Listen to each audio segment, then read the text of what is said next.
Bon, on en vient à l'actualité de la semaine. Ces patrons qui sont énervés, qui sont critiqués par le gouvernement, eux-mêmes de s'énerver comme si ils reconnaissaient pas les efforts sur le budget, comme s'ils étaient pas assez calmes. Qu'est-ce que vous avez pensé des sorties de Sébastien Lecornu? Je pense qu'il y a plusieurs éléments. D'abord, c'est un sujet très important. C'est un sujet très important parce que déjà, je conteste le terme de patron.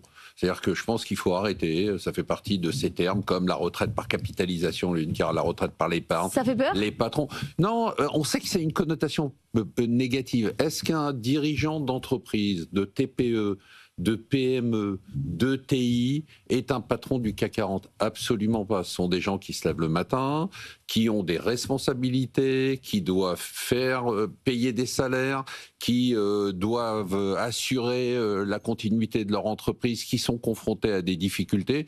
Donc je pense que le problème qu'on a, qui est un problème qui est très propre à la France, d'ailleurs, parce qu'aux États-Unis, par exemple, tous les hommes politiques, et notamment les gouvernants, sont des gens qui sont passés par l'économie réelle. Donc c'est quand même assez savoureux de voir que ceux qui sont en train de dire qu'ils veulent taxer l'économie improductive ne connaissent pas l'économie productive. Ils sont eux-mêmes totalement improductifs. Ils n'ont jamais créé de richesse. Ils sont non seulement totalement improductifs, ils sont contre-productifs. Et en plus, ce qui est très amusant aussi, c'est qu'ils n'investissent même pas. Parce qu'ils veulent taxer la fortune improductive. Mais quand vous regardez les portefeuilles et les patrimoines des ministres, surtout, parce que évidemment ça serait très mal vu en France, ils n'ont pas d'action. Donc ils n'ont que ce qu'ils appellent de la fortune improductive. Ils ont un peu d'immobilier, ils ont du cash, enfin ils ont très peu d'argent. Bon, c'est pas grave, mais ils n'investissent pas le peu qu'ils ont. Ça me dérange pas qu'ils aient quoi que ce soit. Ils n'investissent pas. Donc je pense qu'on a un problème de rupture, c'est-à-dire qu'il y a une incompréhension. C'est vrai que quand prenons le Premier ministre, il a jamais travaillé en entreprise. Bon, il a à peine fini ses études. Derrière, il a tous les mois un salaire qui tombe, une enveloppe pour des frais dans toutes ses fonctions, des facilités. Il ne sait pas ce que c'est d'être à la fin du mois et de se dire non seulement j'ai ma rémunération assurée, mais j'ai surtout la rémunération de 3, 5, Il ne faut pas avoir vécu 10, tout pour se projeter à ça. Ah non. Alors là, je ne suis pas d'accord du tout. Donc il ne peut pas comprendre. C'est impossible de comprendre. Alors, il ne s'agit pas de faire vie ma vie, on ne va pas leur demander d'aller passer un an dans une entreprise, mais ils n'ont aucun contact avec l'économie réelle. Ils ne savent pas ce que c'est. Le quotidien d'un dirigeant d'entreprise, si on ne l'a pas vécu, j'ai envie de dire au moins une semaine, qu'ils aillent faire un stage en entreprise une semaine, on demande aux gosses de 3e de faire un stage une semaine en entreprise. Franchement, si un gosse de 3e fait une semaine de stage en entreprise, nos politiques peuvent le faire aussi. Vous voulez qu'on les prenne en observation? Et oui, et puis qu'ils n'arrivent pas avec leurs conseillers, leur équipe, la télévision, les médias, et qui comprennent. Non, mais c'est très important. Excusez-moi, je veux prendre 2 secondes là-dessus, parce que qui comprennent ce qu'est la vie d'un dirigeant d'entreprise, pas d'un patron, comme cette terminologie. Vous n'aimez pas ce terme. Mais non, parce que c'est la terminologie avec laquelle chef d'entreprise. Non, mais c'est la terminologie avec laquelle on nous saoule depuis des années dans ce dogmatisme socialiste, marxiste, égalitariste, qui est insupportable. Ce sont des dirigeants d'entreprise, ce ne sont même pas des chefs d'entreprise, j'aime pas le terme de chef d'entreprise, ce sont des dirigeants d'entreprise, des entrepreneurs qui se battent tous les jours pour assurer leurs résultats et les salaires, et qui n'ont pas aujourd'hui. Pourquoi on est en colère? Je me mets dedans puisque je suis entrepreneur. On est en colère parce qu'on n'a pas de visibilité. C'est-à-dire ce qu'on demande nous, entrepreneurs, dirigeants d'entreprise, c'est surtout pas qu'on nous fasse de cadeaux. Et ça, il faut que les dirigeants d'entreprise soient clairs là-dessus. Il faut qu'ils arrêtent de demander des aides à tout bout de champ quand il pleut, quand le pétrole a augmenté, quand le pétrole a baissé, quand il fait beau, quand il fait mauvais, quand il y a de la sécheresse.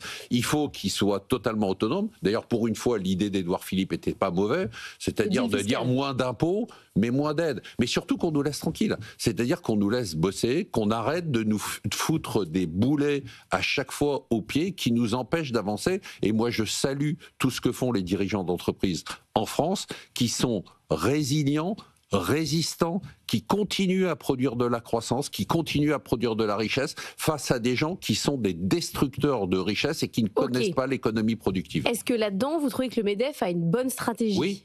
Oui, ils ont une bonne stratégie, c'est-à-dire qu'il y a une stratégie qui consiste à dire enough is enough, ça suffit, quoi. Il y a un moment, il faut arrêter que les dirigeants d'entreprise soient en permanence les cibles. Un dirigeant d'entreprise, c'est comme un retraité, c'est pas forcément quelqu'un qui est riche.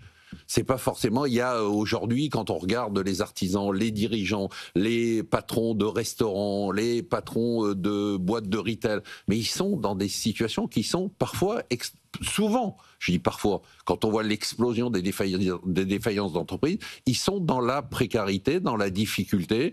Ils ne demandent pas à ce qu'on les aide, ils ne demandent absolument pas à ce qu'on les plaigne, c'est pas le sujet. Ils demandent simplement, pour une fois, je veux dire qu'on nous laisse tranquille, c'est-à-dire qu'on nous laisse bosser, qu'on arrête de nous mettre des boulets. Les boulets réglementaires, français, européen, l'image du patron dégueulasse, derrière les problématiques de taxation, de charges sociales. Mais c'est juste, il faut comprendre, et ils ne comprennent pas puisqu'ils ne sont pas soumis à ça.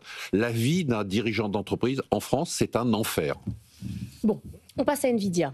Nvidia, publication, c'était hier, stratosphérique, avec des perspectives encore pour l'année prochaine importantes. Le titre ouvre en hausse, puis 5% de hausse. Ouais, puis finit 3% en baisse, qui fait quand même un écart important, avec des craintes sur des vrais contrats sonnants et trébuchants, notamment sur OpenAI, où c'est des promesses d'achat plutôt que des contrats. Oui, alors c'est intéressant, juste pour donner une magnitude enfin l'ampleur du phénomène, la variation sur Nvidia, c'est la capitalisation de LVMH, hein. Ouais. C'est-à-dire le 5%, moins 3%, c'est en une journée, on a créé 3/4 de LVMH et on a perdu 100% de LVMH en équivalent de capitalisation boursière.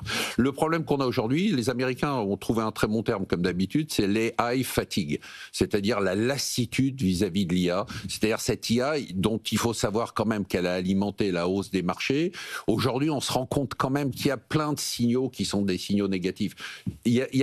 Pour moi, il n'y a aucun doute sur le fait qu'il y a une bulle de l'IA. Il y a un doute sur quand elle va éclater, on ne sait jamais, mais il n'y a pas de doute sur le fait qu'on ait une bulle de l'IA. On a tous les signaux de la bulle de l'IA, c'est-à-dire des surinvestissements, des investissements incestueux, je t'achète ça, mais tu me rachètes ça.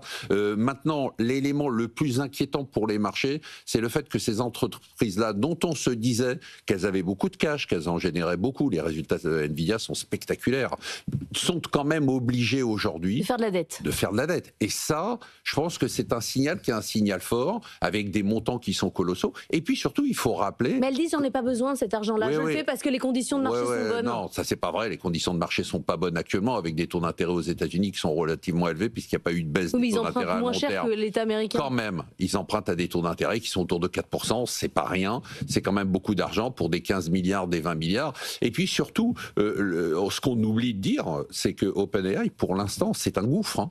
C'est-à-dire que c'est une boîte qui perd une fortune tous les mois. Alors on pourra dire, ça a été le cas d'Amazon au démarrage, et derrière, oui, c'est sûr qu'OpenAI va surmonter tout ça. Et puis maintenant, il y a cette notion de risque systémique. C'est-à-dire que vous avez eu cette discussion qu'a eu l'échange qu'a eu le directeur financier et le patron d'OpenAI. Directeur financier qui a dit, nous on est too big to fail, et le patron Sam Altman d'OpenAI qui a dit, non mais attendez, nous on est une entreprise, et une entreprise, si ça rate, ça doit fermer, et quand ça rate, c'est ça le capitalisme. Donc je pense qu'aujourd'hui, on est à un point de rupture, on se rend compte qu'on est peut-être allé trop loin sur l'IA en termes d'investissement, mais surtout en termes de valorisation.